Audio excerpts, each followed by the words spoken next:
My name is Kim Wai Pei. I am lecturer in English and I am teaching English subject.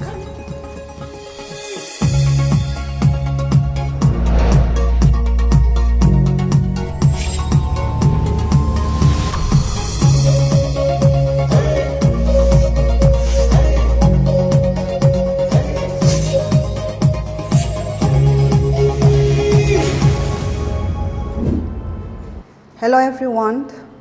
Today's lesson will be a continuation of the same lesson on the conduct of life.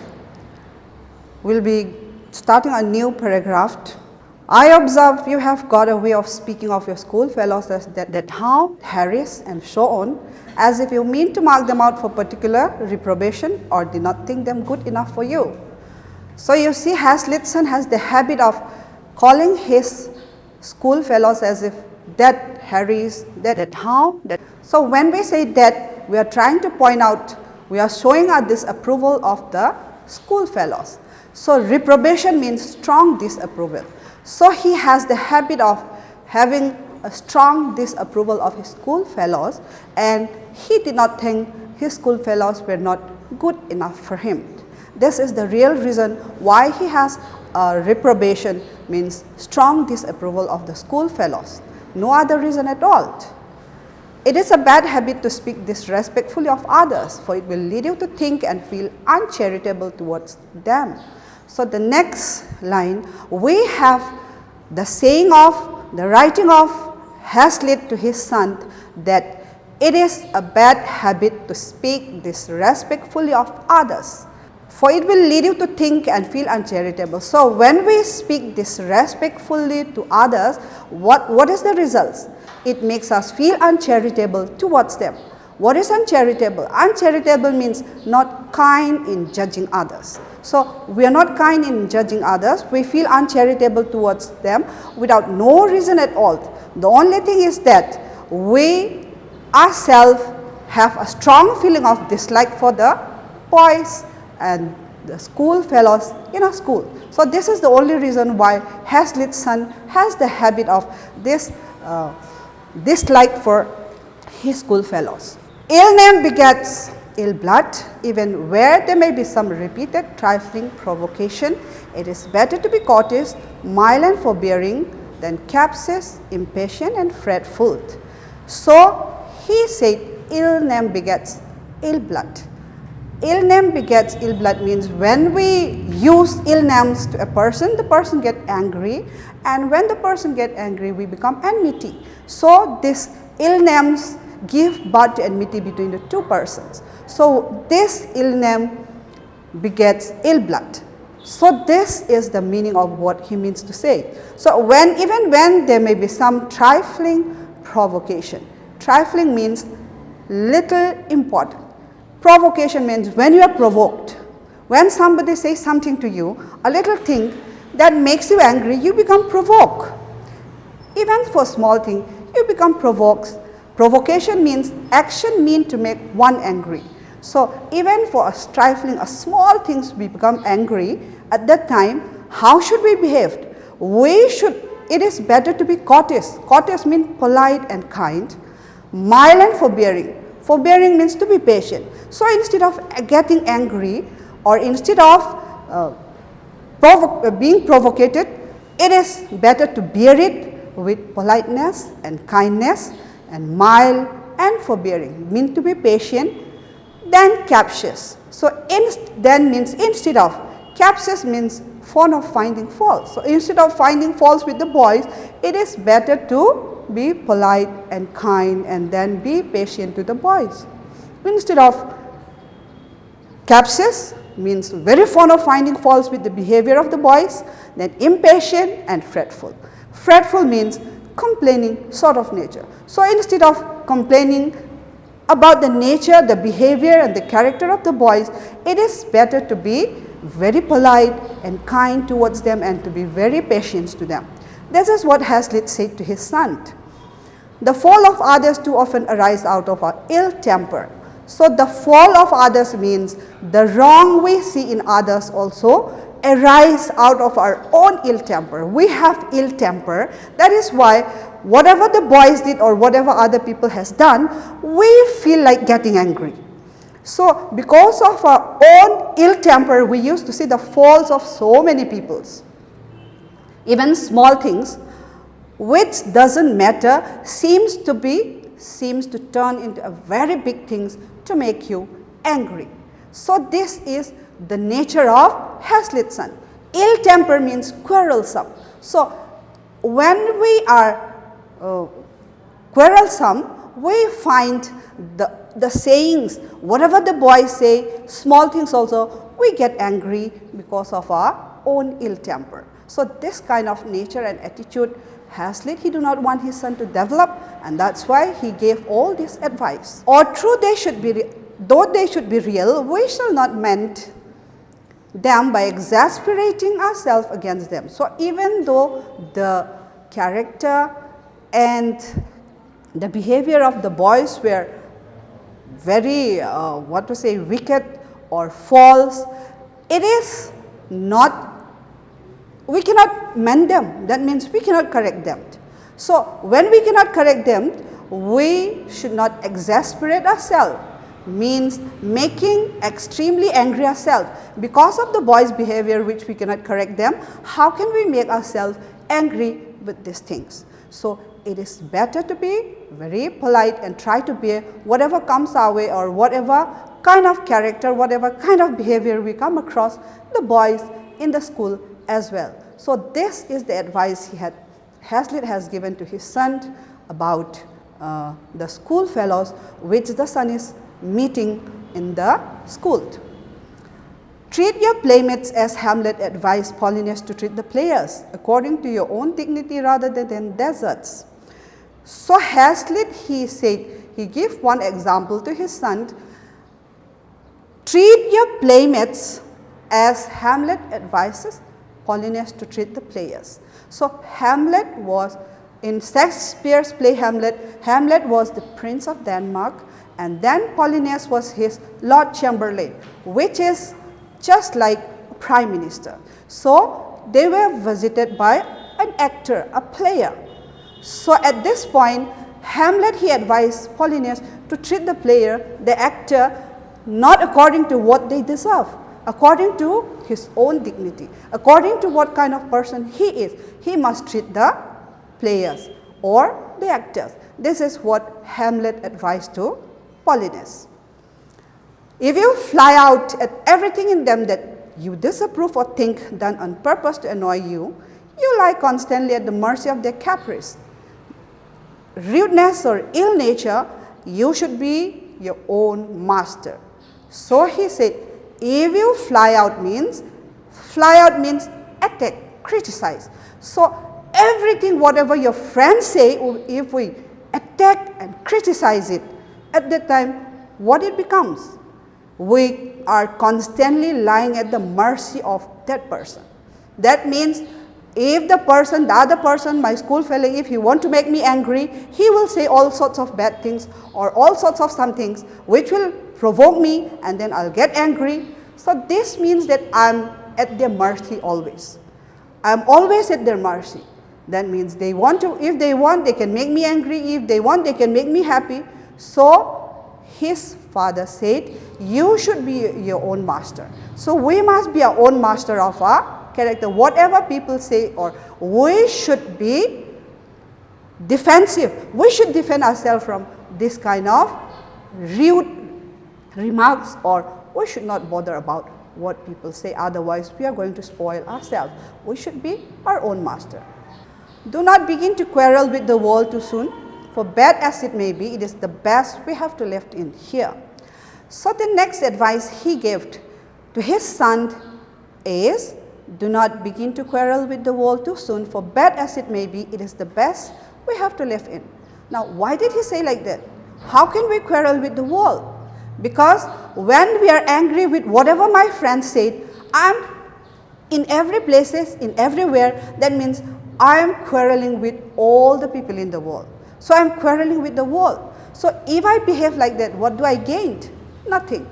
So bad as it may be, we may not be satisfied with what the world is, how the world is happening, how the world is going on, or how people treat me, but it is the best we have to live in. We have no other world. If railing would have made it better, it would have been reformed long ago, but as this is not to be hoped for at present, the best way is to slide through it as contentedly and innocently as we may.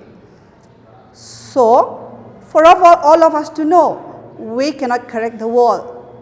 If railing means complaining or finding faults with whatever is happening in this world, or whatever the boys had done, or whatever your friends has done, if you always complain, if you always find faults with you, it cannot be corrected.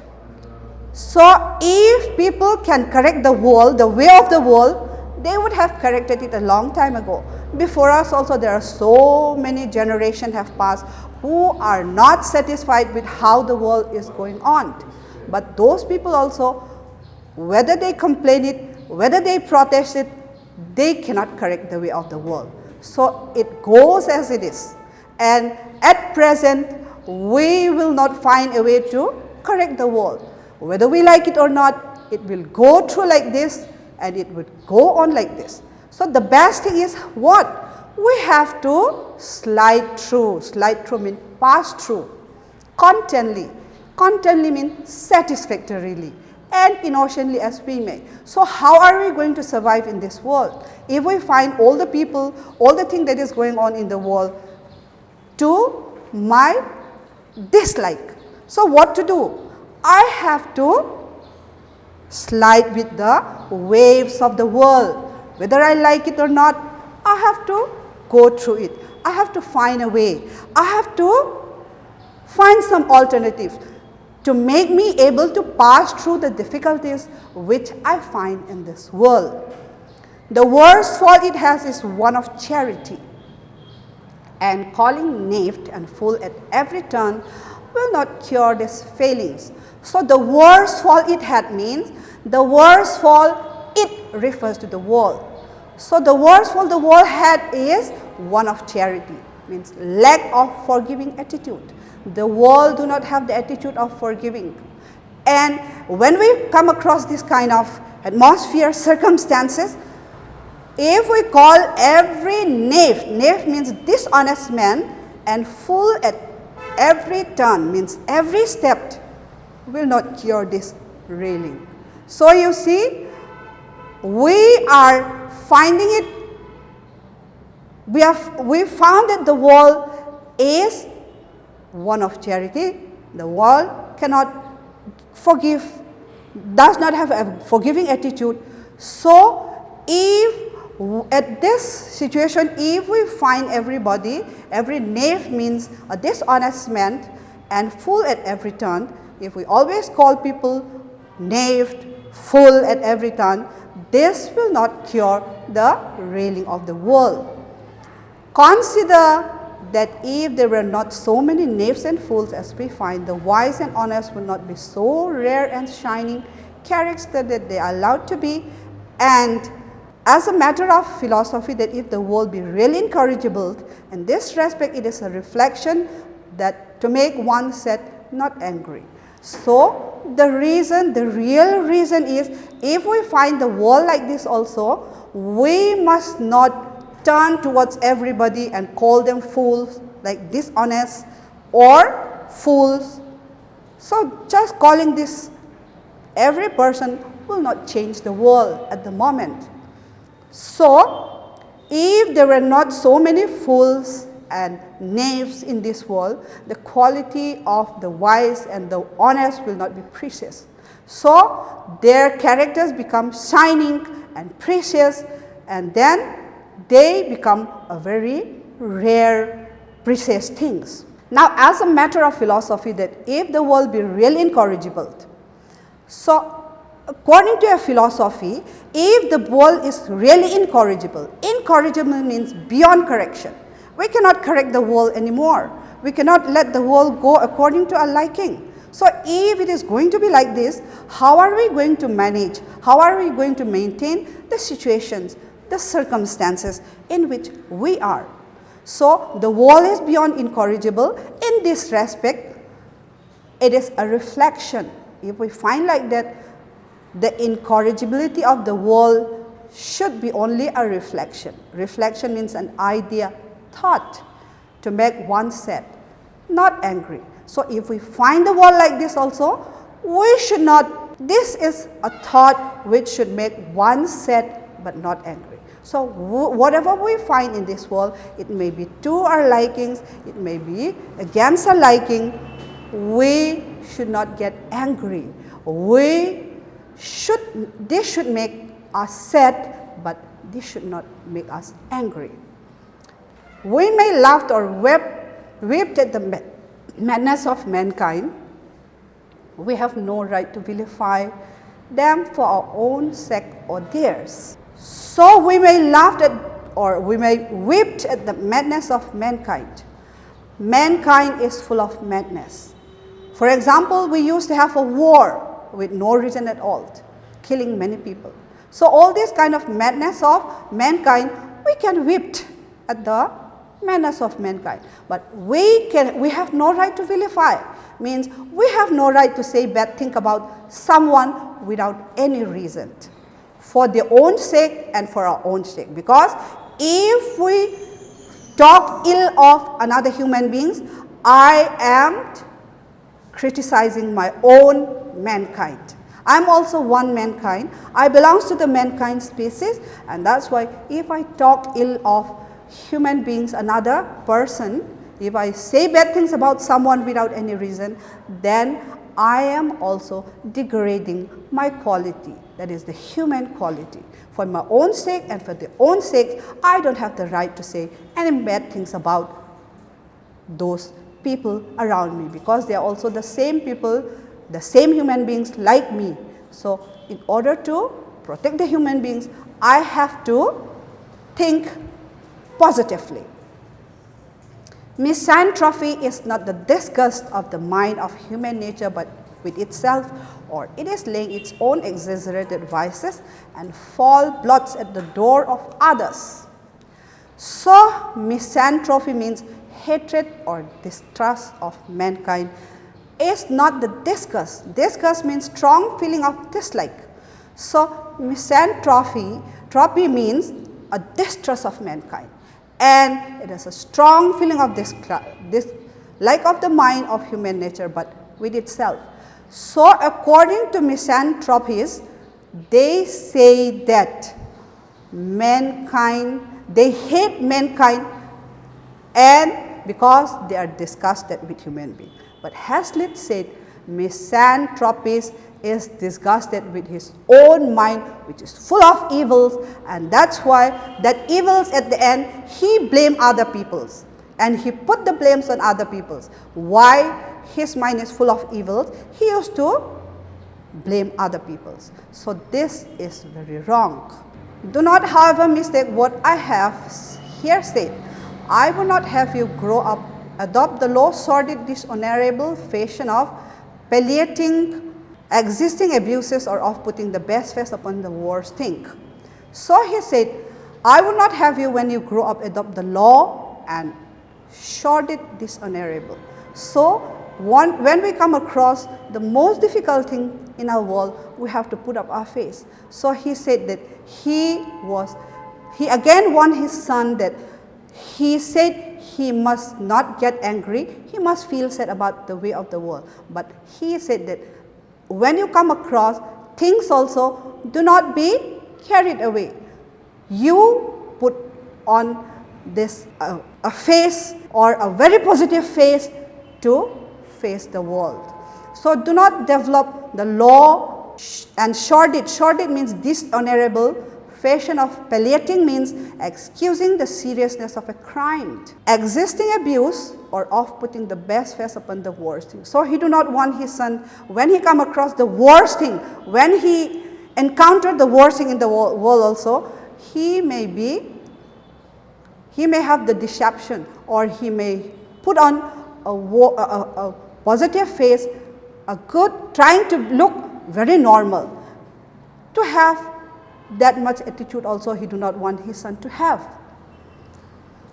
I only mean that indiscriminate, unqualified satire can do little good, and that those who indulge in the most revolting speculation on human nature do not themselves always set the fairest example or strive to prevent its lower degradation.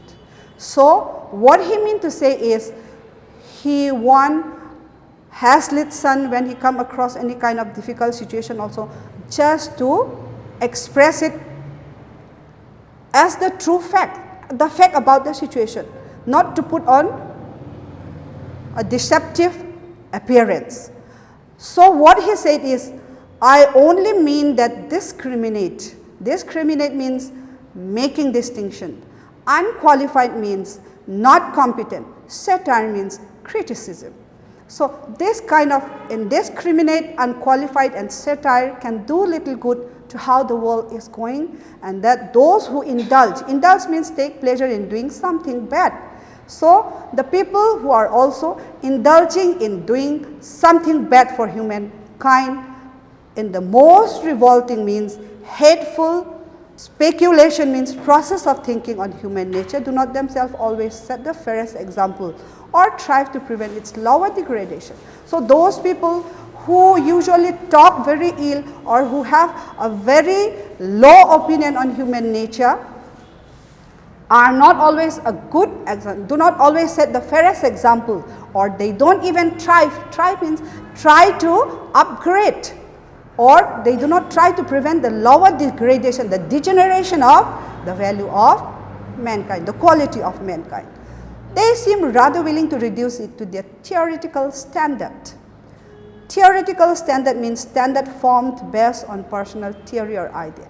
So this kind of people, what did they do? From their own standard formed basis on personal theory, their own personal theory, they degraded they reduce the human quality. For the rest, the very outcry that is made shows that things cannot be quite so bad as they are represented. So for the rest, the very outcry means the very loud protest made shows that things cannot be quite so bad. So the very protest we show whenever we come across evil things shows that things will not be as bad as it is mentioned or explained in the above lines. So we should not lose hope about the world. The abstract hatred and scorn of vice implies the capacity for virtue. The impatient expressed at the most striking instances deformity proves the innate idea and love of beauty in the human mind. So the abstract hatred and scorn of vices. So you see, when we show a dislike, the instant protest of dislike for vices implies means indicate what? Indicate the capacity means the ability for virtue. So the very outcry, the very attack, the very protest we have shown when we come across evil shows that human beings are capable. We have the ability for virtue. Virtue means good moral conduct. So still human beings are full of good moral conduct. So the impatient express at their most striking instance deformity proves the innate idea and love of beauty in the human mind. So the impatient we express when we come across this kind of evils, this kind of vices, at the most striking intensity of deformity. Deformity means a very deformed person. Prove the innate. Innate means inborn quality, idea and love of beauty in the human nature. So this instant attack, this intense protest of vices against vices shows that human beings naturally have inborn quality, and that is naturally we were born with an idea of love and beauty in our mind. We will meet again in the next class. So I'll wind up for today. Thank you.